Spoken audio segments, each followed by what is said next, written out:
So hello everyone, it's the Cricket Connoisseur here and welcome to episode 14 of the TCC Talks podcast. Now today I'm joined by someone who'll be very familiar to any fans of Durham County Cricket Club out there. It is none other than hard-hitting opening batsman, Scott Steele. So first things first, Scott, thank you very much for coming onto the podcast today. How's your day been so far, mate? Yeah, thanks for having me. Not too bad really. Pretty miserable weather, raining standard really, innit? But apart from that, it's pretty good. Yep, typical British summer weather, absolutely tipping it down outside, but yeah, it is what it is. Right, so to kickstart this podcast, Scott, let's start right at the beginning of your cricketing journey, really. What's the first ever memory of cricket that you have, either playing or watching the game? I have an older brother, so me and him used to go down and watch my dad play just at a local club near us in Durham. From probably the age of 4 or 5, we used to always go down there. He'd be playing, so we used to like get his bat or get another one of the lads' bats and a ball and just play beside the pitch with my brother. And then I think when I was 6 or 7, we went down to our local club and there was like training sessions on a Sunday morning or something. So my dad was like, "Oh, do you want to go down there?" So me and my brother went down there and then stayed there ever since, pretty much. Fair play. It's a nice journey into cricket, that. Very family orientated. And you spoke about Durham. Obviously, you're a Durham lad. Yeah. What's the cricket culture in Durham like? That's pretty good.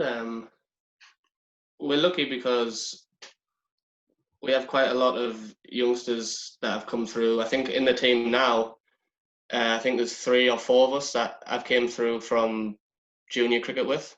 And then I think 2 a year above me. So we've come through under 11s, under 12s, under 13s, then 15s, academy, got in the academy for a few years with them, and then managed to all be in the staff squad together. So it's pretty good, actually. Fair play. That's good.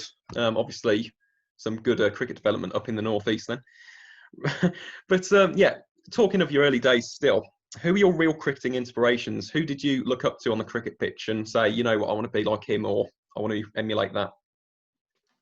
I think when I was younger, I just kind of used to watch everyone. Used to go down there and watch some of their games, and I used to be a wicketkeeper when I was younger. And I remember Phil Mustard, who used to play at Durham. Yeah, he was a great player. And he had like all the Puma stuff at the time. So every year I got Puma stuff as well to try to be like him. And then I got older, like I got out of keeping, and then I think now I just like watching players. Like I like watching Ben Stokes just to see the way he goes about the game. Chris Gale, McCullum. I just like watching different people at the minute. That's a great answer, and yeah, some great choices there. Ben Stokes, obviously a teammate of yours in Durham, and yeah, Chris Gale, McCullum, great players them, aren't they? Who's your favourite ever England player? Maybe Flintoff. good Probably choice. More out of cricket than cricket. I don't know. He just seems to have fun and just seems to enjoy it. Yeah, he's a good lad, isn't he, Freddie? Both on and off the pitch. Yeah, just great guy, isn't he? Now hosts Top Gear, doesn't he? But yeah, in those early years, though, obviously the North East isn't just known for cricket. You've got Newcastle, Sunderland. You've got some pretty big football teams around there. What made you choose cricket over the likes of football or rugby, per se? Well, I never really got into rugby. It was more of like private school. Like a lot of my friends that went to private schools, they all went down the rugby route because I think it was part of like school. And my school never really had a rugby team. I used to play football when I was younger. I played football in the winters, cricket in the summer, just to help pass like the winters. And I think I was more drawn to cricket just because Dad obviously played cricket, and then I stopped playing football when I ended up getting in like the 15s for Durham, 15s, 17s, and then I thought, well, if I kind of get injured playing football over the winter, then I'll not be able to play cricket in the summer. So I just kind of stopped playing football, and then just carried on with cricket. Fair play. I mean, it's obviously paid off. Now got a professional contract with your home county. And yeah, talking of that, how did it feel to make your debut? Because you only made your debut last year. How big of an occasion was that to make your debut for your home county? Yeah, well, I made the one-day one first. It was 2 days before my birthday, so that was pretty good. I didn't really set out thinking I'd make any of the debuts. I just thought I might play maybe a couple of T20s at the end of the competition when either we'd qualified or been knocked out, and they were pretty much dead rubber games. But we had a second team game at Essex start of the season, and I did all right in that, and then basically got rang and said, "Oh, you're going to open the baton in the 1 days."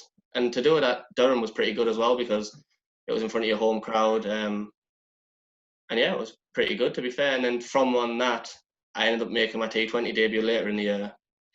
And then the whole T20 comp, I managed to play that tournament. And then when that finished, I kind of thought, oh, like, there's 2 Champ Bowl games left. That's pretty much my season over, because it was end of the season. And then we played like a inter-squad game at Durham, because I think we had 2 weeks off or a week off. And we had an inter-squad game, so it was just they picked 2 teams and played a 3-dayer against each other. And then I remember someone just sitting down. I think the second team coach was saying, look, if you do well here, then you could maybe go to Lords next week. And then I got the call to go to the Lords, and I thought, oh, I'm just going down as 12th man. Like, they'll keep the team, I'll not play.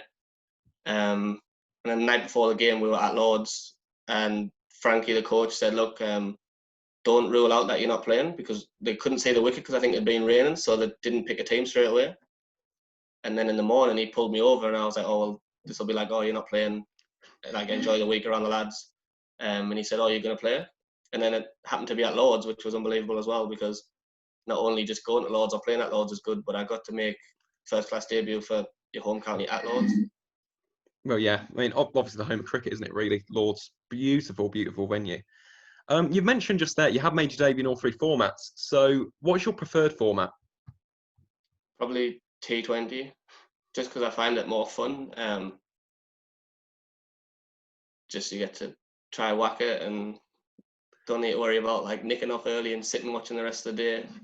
But I find T20 more fun than maybe 1 days. But the 2 games I played at the championship was were both I enjoyed way more than I thought I would, as a aspect of it being a longer format. I actually found it way more enjoyable. One was a tight game at Lords, which we managed to win in 2.5 days, 3 days. And then the other one, unfortunately, we got beat at Northants, but it was still very enjoyable. Well, yeah, I was expecting T20. I really was. Just to read off some stats. Just listen to these, everyone at home. Okay. So in your first season, you were second leading run scorer for Durham in the T20 Blast, behind only Darcy Short with 369 runs. You also got the 19th most runs in the entire competition, and you were the youngest player in the top 20, so that's a massive achievement. And you also took 5 wickets with a 6.18 economy rate with your spin. So how would you describe your first season with Durham? I mean, that is incredible. I mean, if you can continue to carry that on, Durham could have an absolute weapon here. So, yeah, how would you describe your debut season with Durham? I think it was obviously a very good season for myself. Managed to play all 3 formats, like I said, at some point. So that was pretty proud in itself. And then I don't really know. Just kind of happened. I hadn't really played that much T20s apart from second team, and that I hadn't really played like back to back a full competition. And then I opened in that with Darcy, and we just got on really well. Managed to get a few runs and even take a few wickets, like you said. Well, yeah, talking of Darcy Short, I mean, he was incredible as well. He was Durham's leading run scorer. How important was he in your debut season? Because as you said, you struck up a really good partnership. Pretty much every single game, you two were setting the tone for the innings. How important was he for your development last year? Yeah, I think he helped massively, because I've obviously watched over the years how good he's been at T20 cricket and franchise cricket, and managed to play the odd couple of games for Australia. And he was just really, really good. I remember my debut, I didn't really know what I was doing. I thought in T20, like, if you opened, you had to try whack it as far as you could every ball. And I kept missing them by a mile. And Darcy was just like, look, just see yourself in, get yourself in, and then you can always catch up at the end. But I knew if I was overthinking something, or if something wasn't really going my way, he was always there to really help me. I found him very, very helpful, because he would always sit and chat to you. If you had any questions to see how he'd go about things, he'd be happy to tell you, and I learned quite a lot from him, actually. Well, that's great to hear. And yeah, you were brilliant last year. Let's just say that was a great partnership. Except for the Warwickshire match, Chris Green, absolute jaffer. Yeah. Well, we had a pre-match meeting before every game, like, to go through their bowlers, to go through their batters, like, to have your plans. And for about 30 minutes, I think the coach and everyone was like, look, he doesn't spin it. Darcy was like, your ball's anti-spinners. Like, play him as a medium pacer, don't play him for spin. And then second ball, I ran at him and played for spin and missed it by about a foot, I think, and got bowled. But never mind. Well, obviously, as a Warwickshire fan, that was a pretty good game for us. Also, Darcy Short's dismissal was strange, wasn't it, as well, with got out to G-Tan. And he was calling for a dead ball or something, wasn't he? Yeah, I don't really know what happened there, but I've watched the highlight on that, and I think all the commentary thought it was because a bird flew across at the same time. But I don't know whether they changed the ball because the ball was wet, and then I think they changed the ball, and I think he maybe thought it had more grip in it with the new ball. But I think the commentators thought, because when you watch on the highlights, like a bird flies right in front as it bounces, but I don't really know what went on there. No, we'd have to ask Darcy or Jeets, yeah. But yeah, that was quite a funny game at Chesterley Street last season, definitely. But what's your favourite moment from last season? 'Cause you had quite a few. I mean, 70 against Leicester in a 9-wicket demolition at Grace Road. You had a couple of half centuries as well. What's your favourite moment from the 2019 season? I reckon my favourite moment was probably the 70 at Leicester, because we came off the back of a big loss against Lancashire, and everything just kind of went right. Like, it was just the most enjoyable. It was the most fun. But then also making my debut at Lords, that was very enjoyable because I got to play at Lords for 1, and 2, it was my debut. So them 2, I think. Yeah, well, both are very, very good moments. And as you keep on mentioning, I mean, some big venues you've already played at the age of 21. What's your favourite stadium in England to play at?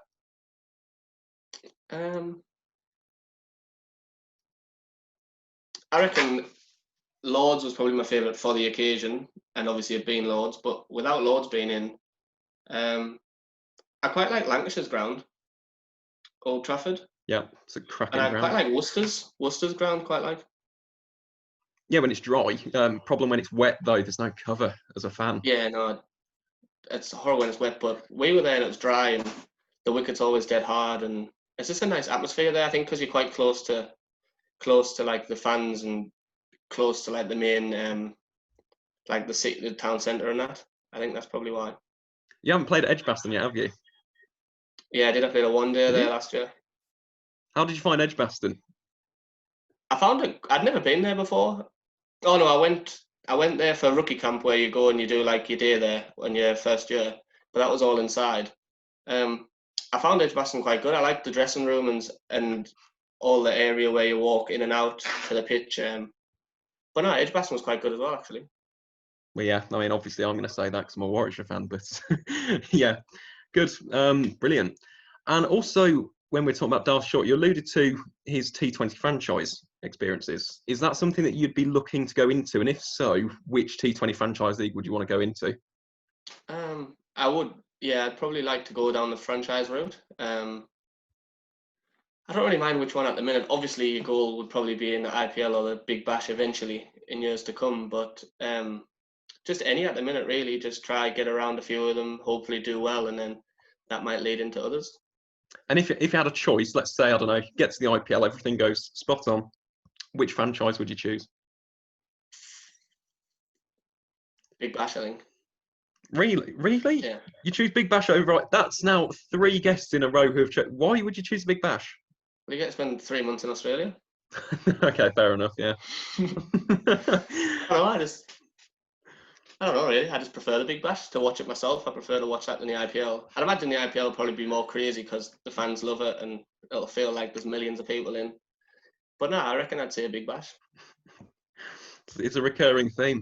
Fair enough. It's a great competition. I love Big Bash as well. And if you could choose one particular team, who would you go for in Australia? Probably Melbourne Stars, because that's where I went to Melbourne when I was there. Every single time. Genuinely. Who was I with the other day? I think might have been with Finn, it even might have been with Mark Cosgrove. Everyone seems to go with the Stars. Is there any particular reason what of them Melbourne? No, I don't know. Melbourne Stars. I mean, fair enough, but oh my goodness. Yeah, everyone seems to pick the Stars. And also, I suppose you get to play at the MCG as well, and Melbourne's a absolutely beautiful city. It's fair play. Nothing wrong with that. No one ever says my team, the Thunder, but hopefully one day we'll have some players. But yeah, obviously, so far in this podcast, Scott, we've been talking about obviously lots of proud moments and obviously highlights. But in cricket, it's not just as simple as that. There are also very tough moments. And what would you say has been the toughest moment of your career personally so far?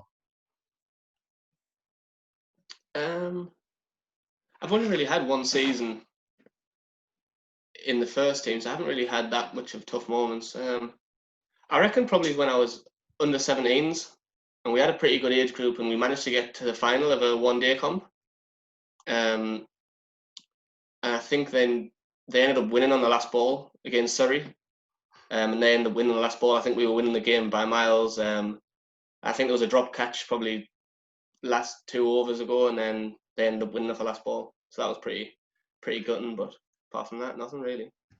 Well, that's positive at least, isn't it? That's good. At the age of 21, you don't want to be bogged down by a load of tough moments yet.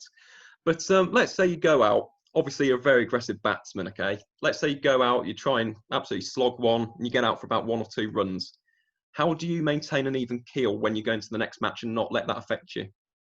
I don't normally try to think about the last game, whether I did well or got a first bowler. Like, I don't really try to take that in the next game. I just kind of see it as, oh, it's another game, and then just play it how it is, play whichever ball comes. And if I got out first ball again, then I'd probably maybe look and think, what am I doing wrong? But I wouldn't think too much into it. Good attitude. I mean, that's exactly what you want to hear. Definitely, just move on. And yeah, well, talking of that, okay, you just said if it was continuous, you'd improve. What lessons would you say you learned last year in your first ever season in county cricket? What were the lessons that you took away the most from? Um, I had more of a game plan because the bowlers were obviously a lot better, and after a few games, they'd obviously watch highlights and find out your strengths, and they'd have a different plan against it, maybe put different men out, and try bowl to them men. But I spoke to a few of the lads last year and basically just sat down and thought, well, if I try to think where they're going to bowl, then I can probably think where I'm going to stand. So if I stood deeper in my crease, or if I stood further out my crease, depending on where they're going to try bowl. But a lot of the time, they're going to try bowl at my hip area, to try and get me to hit to fine leg and deep square.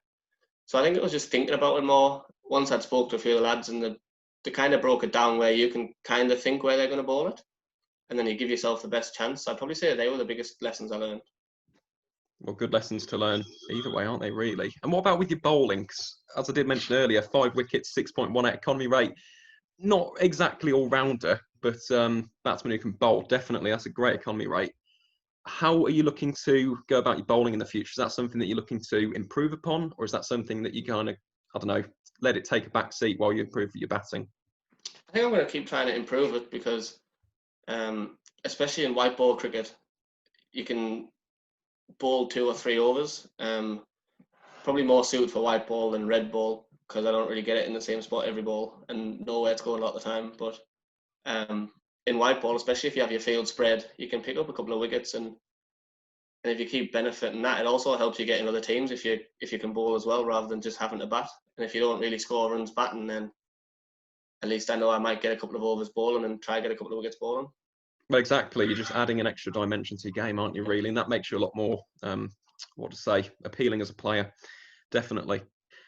So, kind of almost to wrap this up, really, Scott, I mean, it's been a very nice podcast, I must admit, but what do you want to achieve in the remainder of your cricket career? You're only 21, very young, first season county cricket. What are the next steps you're looking to take in your cricket career? Try play all 3 formats permanently for Durham. Maybe try get in a few franchise competitions around the world, and also I've been training with Scotland. So I went away with Scotland in February, March time. So I'm in the middle of qualifying for them. Hopefully try play for Scotland at some point as well. Wait, hang on. We need to talk about that. Really, why Scotland? My dad was born in Scotland. So that's actually a pretty funny story, really. I obviously knew I was eligible to play for Scotland because obviously dad's side Scottish. And all through age groups, like a few of the lads were saying, why don't you try play for Scotland? Like, I wasn't playing England 19s or anything. And then halfway through last season, I did all right in the one days. And I think Cam Steele went to play for USA. and Richardson went to play for Germany. And a few lads were like, look, why don't you message, I knew the captain from Scotland. I said, why don't you message Kyle and say, look, you're eligible to play for Scotland. And then they do what they want with it. So they knew I could play for Scotland. It was just a case of registering. You have to get like confirmed by the ECB and that to prove you want to play for them and prove that you're Scottish. So I did all that. And then I remember I was just sitting at the ground with the physio, and I had a call off the coach, and he said, would you like to come to Spain, the training camp with us? So went there. And I think I had to play a couple of Scotland A games to qualify, but obviously with what's happened, haven't managed to qualify or play games yet, but hopefully in the next year or two I could play for them. That'd be amazing. I didn't even realise that. What do you look to achieve with Scotland? I mean, obviously being a full member nation, I think that'd be massive for Scottish cricket, but what would you be looking to achieve in the Scotland squad? Probably hopefully get to a World Cup with them, get selected to go to a World Cup with them and try to do the best we can at the World Cup. I think that'll be a great experience. I mean, fair play. I mean, yeah, go achieve that. I think you'll be excellent with Scotland. Scotland's going to have a very, very powerful batsman at the top. I mean, yeah, just you, George Munsey. They've got Mark Watt coming through, who I obviously spoke to the other day. Hamza's here. I mean, Scotland have got some great young players coming through, Scott, so I wish you the best of that. But yeah, that pretty much wraps up today's podcast. Scott, have you got anything to kind of just round up with? Got any social media to promote, for example? No, not really. Just thank you for having me. Absolutely no problem. It's been a pleasure. I probably will leave the links to your Instagram and Twitter in any way. So if you want to go follow Scott, please do. Very, very nice guy. But that pretty much wraps up episode 14 of the TCC Talks podcast. To all those who have tuned in, thank you very much for listening. And as always, guys, enjoy the rest of your day.